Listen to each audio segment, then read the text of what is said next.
욥기의 말씀입니다. 욥이 말하였다. 인생은 땅 위에서 고역이요 그 나날은 날품파리의 나날과 같지 않은가. 그늘을 애타게 바라는 종, 삭슬 고대하는 품파리꾼과 같지 않은가. 그렇게 나도 허망한 달들을 물려받고 고통의 밤들을 나누어 받았네. 누우면 언제나 일어나려나 생각하지만 저녁은 기포가고 새벽까지 뒤척거리기만 한다네. 나의 나날은 배틀의 북보다 빠르게 희망도 없이 사라져 가는 구리요. 기억해 주십시오. 제 목숨이 한낱 입김일 뿐임을. 제 눈은 더 이상 행복을 보지 못할 것입니다. 주님의 말씀입니다. 하나님 감사합니다. 주님을 찬미하여라. 주님은 마음이 부서진 이를 고쳐주신다. 주님을 찬미하여라. 주님은 마음이 부서진 이를 고쳐주신다. 우리 하나님을 찬송하니 좋기도 하여라. 마땅한 찬양을 드리니 즐겁기도 하여라. 주님은 예루살렘을 세우시고 흩어진 이스라엘을 모으시네. 주님을 찬미하여라. 주님은 마음이 부서진 이를 고쳐주신다. 주님은 마음이 부서진 이를 고치시고 그들의 상처를 싸매 주시네. 별들의 수를 정하시고 낱낱이 그 이름 지어 주시네. 주님을 찬미하여라. 주님은 마음이 부서진 이를 고쳐주신다.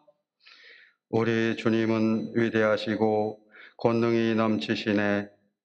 그 지혜는 헤아릴 길 없네. 주님은 가난한 이를 일으키시고 악인을 땅바닥까지 낮추시네. 주님을 찬미하라. 주님은 마음이 부서진 이를 고쳐주신다. 사도 바오로의 코린토일서 말씀입니다. 형제 여러분, 내가 복음을 선포한다고 해서 그것이 나에게 자랑거리가 되지는 않습니다. 나로서는 어찌할 수 없는 의무이기 때문입니다. 내가 복음을 선포하지 않는다면 나는 참으로 불행할 것입니다. 내가 내 자유의사로 이 일을 한다면 나는 삭슬 요구할 권리가 있습니다. 그러나 하는 수 없이 한다면 나에게 직무가 맡겨진 것입니다. 그렇다면 내가 받는 삭은 무엇입니까? 내가 복음을 선포하면서 그것에 따른 나의 권리를 행사하지 않고 복음을 거저 전하는 것입니다. 나는 아무에게도 매이지 않은 자유인이지만 되도록 많은 사람을 얻으려고 스스로 모든 사람의 종이 되었습니다. 약한 이들을 얻으려고 약한 이들에게는 약한 사람처럼 되었습니다. 나는 어떻게 해서든지 몇 사람이라도 구원하려고 모든 이에게 모든 것이 되었습니다. 나는 복음을 위하여 이 모든 일을 합니다. 나도 복음에 동참하려는 것입니다. 주님의 말씀입니다. 주님 감사합니다. 할렐루야. 할렐루야. 그리스도 우리의 병고 도맡으시고 우리의 질병 짊어지셨네. 할렐루야. 주님께서 여러분과 함께 사대의 영과 함께 마르코가 전한 거룩한 복음입니다. 주님 영광 받으소서. 그 은혜없는 예수님께서는 회당에서 나오시어 야고보와 요한과 함께 곧바로 시몬과 안드레의 집으로 가셨다. 그때 시몬의 장모가 열병으로 누워 있어서 사람들이 곧바로 예수님께 그 부인의 사정을 이야기하였다. 예수님께서 그 부인에게 다가가시어 손을 잡아 일으키시니 열이 가셨다.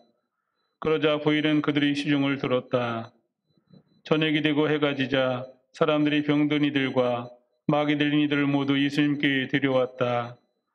온 거울 사람들이 문 앞에 모여들었다. 예수님께서는 갖가지 질병을 앓는 많은 사람을 고쳐주시고 많은 마귀를 쫓아내셨다. 그러면서 마귀들이 말하는 것을 허락하지 않으셨다. 그들이 당신을 알고 있었기 때문이다. 다음 날 새벽 아직 캄캄할 때 예수님께서는 일어나 외딴 곳으로 나가시어 그곳에서 기도하셨다. 시몬과 그 일행이 예수님을 찾아 나섰다가 그분을 만나자 모두 스승님을 찾고 있습니다 하고 말하였다. 예수님께서 그들에게 말씀하셨다. 다른 이웃 고을들을 찾아가자. 그곳에도 내가 복음을 선포해야 한다. 사실 나는 그 일을 하려고 떠나온 것이다. 그러고 나서 예수님께서는 온 갈릴리아를 다니시며 회당에서 복음을 선포하시고 마귀들을 쫓아내셨다. 주님의 말씀입니다. 그리스도를 찬양합니다. 전미수님, 입춘이 지났지만 아직 완연한 봄을 기대하기는 어려운 것 같습니다. 코로나가 어느 정도 진정되었는가 싶으면 또 확진자가 늘어나게 돼서 또 실망감을 주고 이런 것이 요즘에 이렇게 반복이 되는 것 같습니다.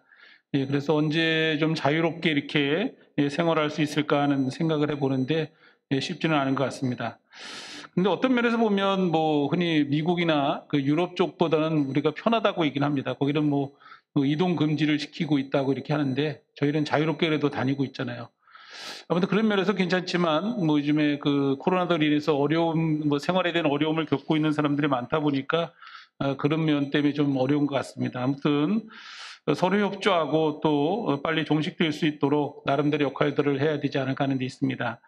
힘든 시기인데 서로 격려하고 또 도와주면서 기도하는 시간 가져보았으면 좋겠습니다. 오늘 복음에서는 예수님께서 왕성하고 아주 열성적으로 하느님의 일을 하고 계시는 것을 우리에게 들려주고 있습니다. 병을 고쳐주고 또 사람들이 데리고 온 병든 이들과 마귀 들린 이들을 데려오자 병을 고쳐주시고 마귀를 쫓아내십니다. 그리고 새벽에 일어나 외딴 곳으로 나가시어 기도하십니다. 그리고 복음을 선포하기 위해서 이 세상에 오셨다고 말씀하시며 갈릴리를 돌아다니시면서 당신의 일을 하고 있는 말씀을 우리에게 들려주고 있습니다. 우리가 병을 고치는 것은 글쎄요, 뭐 외적으로 병을 우리 치유도 중요하겠지만 내적 치유도 중요하다고 이렇게 얘기를 합니다. 병은 어쩌면 뭐 흔히 마음의 병이 외적으로 드러나는 경우도 있다고 이렇게 하는 거 보면 그래서 병을 치유하는 데서는 내적, 외적 치유가 돼야지만 아마 온전히 이렇게 치유가 되는 것이 아닌가 생각을 합니다. 마귀를 쫓아내는 것은 잘못된 것을 믿고 따르는 어떤 삶의 잡신을 몰아내는 것이 아닌가 생각을 합니다. 잘못 살아왔고 잘못된 삶의 습관을 고치지 않으면 하나님의 말씀대로 살아가기는 어렵다는 데 있습니다. 그동안에 가졌던 것을 떨쳐내지 않으면 참 어렵거든요. 율법학자나 바리사이들이 하나님을 잘못 알려주고 또 잘못된 길로 인도함으로 인해서 어쩌면 그것이 잘못되었다라고 하면서 예수님이 그 틀을 깨어버린다는 데 있습니다. 틀을 깨어버려야지만이 되는데 깨어버리지 못하는 사람들은 예수님을 그리스도로 고백하지 못하고 있는 것이고 그 틀을 깨어버린 사람은 예수님을 따라서 하나님 나라를 향해 나가는 어떤 삶의 모습으로 바뀌어가고 있다는 데 있습니다. 잘못되었기에 병이 되고 우상적인 것에 빠져들었기에 그야 마귀처럼 그야말로 하느님과는 멀리 떨어져 있는 어떤 삶의 모습을 보여주고 있는 것이겠죠. 하느님이 아닌 것을 헛되이 섬기는 그런 것에 문제가 있는데 예수님께서 그것을 쫓아내신다는 데 있습니다. 우리는 세례성사 때 또나 아니면 신앙 고백을 할 때 뭐 이렇게 끊어버리겠다는 그런 어떤 결심을 하죠. 뭐 마귀와 미신적인 모든 행위와 미신적인 허례의식을 끊어버린다고 이렇게 선언하고 고백을 하고 있습니다. 그런데 세상을 살다 보니까 끊어버리겠다고 약속하고 고백했던 것을 잊어버리거나 또 아니면 미신적인 행위와 그다음에 허례의식에 빠져드는 그런 경우가 생긴다는 것입니다. 사실 끊어내지 않으면 안 되거든요. 글쎄 오래전에 들었던 이야기지만 뭐 어떤 그 요즘에 이렇게 뭐 그 성당 오다가 보면 사단제 이렇게 이사 다니신 분들이 있더라고요. 근데 뭐 어느 날은 이렇게 많고 어느 날은 없는 거 보니까 그 흔히들 이사 갈 때는 뭐 손 없는 날에 간다며요. 그 손 없는 날이 뭔지 모르겠네. 저는 손 2개가 있는데. 아무튼 그 대개 뭐를 보고 그 날을 찾는다고 하는데 글쎄요. 그것도 또 세상적인 그런 어떤 그 미신적인 요소잖아요. 근데 우리 신자분들도 손 없는 날 이사하시죠? 아닌가? 서울 교구에 그 어떤 그 신부님의 부모님이 이사를 가는데 손 없는 날 간다고 옛날에 그랬대. 그래서 아 이거 뭐지? 아니 뭐 신부 부모님이 이거 뭐 손 없는 날 찾아가서 이사 가고 아 이건 뭐야? 예. 흔히들 뭐 좋은 게 좋은 거라고 생각하죠, 그죠? 이게 좋은 게 좋은 거라고 생각하니까 뭐 또 남들 그래 나도 그렇게 하지. 사실 그게 사실 그 끊어버릴 것들이거든요. 마음을 빼앗기지 말아야 되거든요. 혹시 이사를 가서 잘 되면 좋지만 뭐 잘 안 되면 아 우리가 손 없는 날 이사를 알아서 그런가? 이게 될 수 있어요, 사실은. 그렇기 때문에 그런 어떤 유혹을 끊어버리지 않으면 하나님을 온전히 섬길 수 없고 하나님 말씀대로 살기가 어렵습니다. 사실 그래요. 우리 삶에 그런 요소들이 굉장히 많습니다. 그것들을 끊어내기 위해서 노력해야 되고 정말 한 분이신 하나님만 믿고 그분의 말씀대로 살아가는 것 중요해요. 어쩌면 예수님께서 갈릴리를 다니시면서 했던 것은 바로 그런 것들입니다. 병을 고쳐주고 마귀를 쫓아내고 바로 잘못된 삶을 올바르게 이끌어준다는 데 있습니다. 이게 중요하거든요. 우리 삶 가까이에 있는 미신적인 요소를 끊어버리고 한 분이 하나님만을 섬기고 하나님의 자녀로 살아가기 위한 노력을 좀 가져야 되지 않나 하는 데 있습니다. 바로 그 일에 예수님께서 활발하게 활동하시면서 그리스도인 당신의 삶을 보여주고 있고 또 따라 살도록 우리를 이끌어주고 있다는 데 있습니다. 또 하나님과 함께하기 위해서 외딴 곳으로 가셔서 기도하시는 모습도 우리에게 보여주고 있습니다. 그런 당신이 하나님의 일을 하고 있음을 또 하나님의 도우심 속에서 당신이 일을 하고 있음을 보여주고 있는 모습이라고 할 수 있겠습니다. 우리 신앙생활도 기도와 하나님 말씀을 대로 살고 하나님의 말씀을 전하는 어떤 선교에 나서는 그 어떤 삶이 필요하다는 데 있습니다. 그래서 그리스도 예수님의 뒤를 따르는 것이고 예수님의 가르침대로 살아가야 된다는 데 있습니다. 올바른 길을 걸어가도록 하나님 예수님께서 이끌어주시는 그런 삶이 되어야 되는데 지금은 바로 교회가 교회 가르침을 통해서 그렇게 이끌어주고 있는 것이죠. 교회 가르침대로 되지 않으면 문제가 생길 수 있습니다. 지난번에 이렇게 수녀님원에 가서 이렇게 강론할 때 그런 말씀했는데 만약에 그 개신교처럼 그 올바른 그런 교회 가르침에 따르지 않음으로 인해서 문제가 생기는 것이 많잖아요. 개신교 많이 파산되잖아요. 목사에 따라서 되고 뭐에 따라서 되고. 글쎄 우리 천주교도 그래도 교회 가르침에 따르기 때문에 교구라는 것이 있고 또 교황청이 있고 우리 한국 천주교회가 그런 것이 있어서 그 가르침대로 가는 것입니다.